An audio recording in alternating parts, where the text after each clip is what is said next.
Imagine waking up to a world where the cost of your favorite imported products has suddenly skyrocketed. This isn't a dystopian future, it's the potential reality as President Donald Trump declares April 2nd as Liberation Day, a pivotal moment set to reshape global trade dynamics.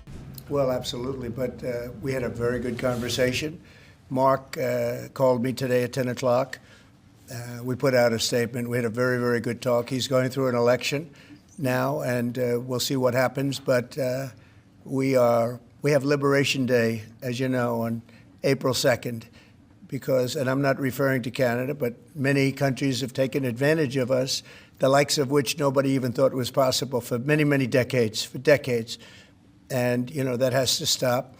We're going to end up with a very good relationship with Canada and a lot of the other countries. Some we probably won't. It won't be so pleasant. But I think most countries are agreeing with me. They actually, many of them have actually apologized. They said, look, we have taken advantage. And I don't blame them as much as I blame the people that stood, in this case I can say the men, because so far they've been all men, haven't they? But the men that sat right there and behind the Resolute desk, mostly the Resolute desk.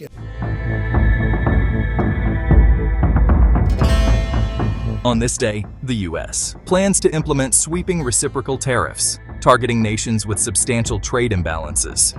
This move is aimed at addressing what the administration perceives as unfair trade practices that have disadvantaged American industries for decades. It's going to be reciprocal. In other words, whatever they're charging, we're charging. Very simple. If they're charging us, we're charging them. It's no longer they charge us and we don't charge them. It's foolish presidents. And Biden, but others also, in all fairness. Look, Biden is the worst president we've ever had. He made Jimmy Carter look like a good president. But on this, a lot of other presidents were guilty also. Some very good presidents were guilty. They charge us and we charge them. Then in addition to that, on autos, on steel, on aluminum, we're going to have some additional tariffs.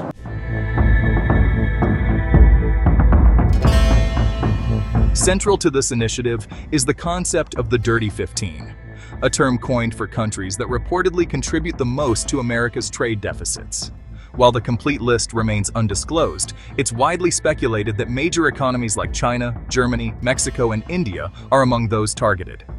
These nations are identified based on their significant trade surpluses with the U.S. or because of notable tariff disparities. The specifics of the tariffs are multifaceted. Reports indicate that the administration is considering individualized tariffs for approximately 12,500 product entries from nearly 200 countries. This approach underscores the complexity of the plan and the challenges in its execution. Additionally, there are discussions about imposing blanket tariffs, potentially up to 20% on all imports, signaling a departure from decades of established trade policies. April 2nd is a liberating day for our country. We're going to be getting back some of the wealth that very, very foolish presidents gave away because they had no clue what they were doing. And April 2nd, I would have made it April 1st, but you know what April 1st is? April Fool's Day. I figured, I don't like doing it, but I made it April 2nd. But it's a liberation day for our country because we're going to be getting back a lot of the wealth that we so foolishly gave up to other countries, including friend and foe. Yes, go ahead. You know, we've taken in already billions of dollars, and we haven't even really started the program other than certain areas, certain pinpointed areas, as you know. Many billions of dollars have already come into our country.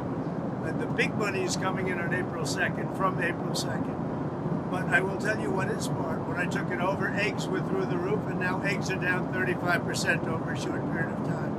And other things, fuel, gasoline, energy is down, way down. Oil is down to $65 a barrel. It was $82 a barrel. And when energy comes down, pricing is going to come down. Prices for groceries, etc., are going to come down. So yeah, I think we're setting a good table.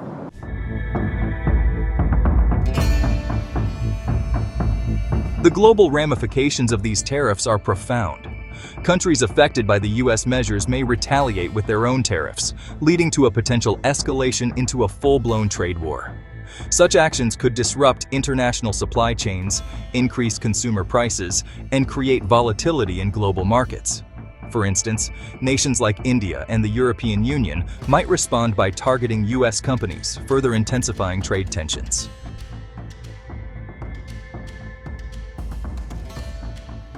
Focusing on India, the implications are particularly significant. As a country with a notable trade surplus with the U.S., India could face increased tariffs on its exports, affecting industries ranging from information technology to textiles.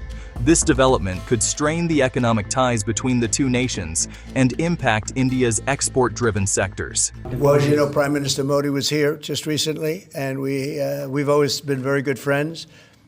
India is one of the highest tariffing nations in the world. You know that. I know. Thank you for shaking your head, but it's brutal. It's brutal. They're very smart, and he's a very smart man and a great friend of mine, actually.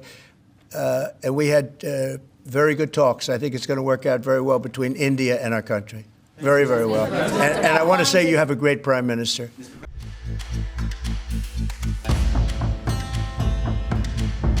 As Liberation Day unfolds, the world watches with bated breath. Will these tariffs usher in a new era of fair trade, or will they ignite a series of retaliatory measures that could destabilize the global economy? Only time will reveal the true impact of this bold move by the Trump administration.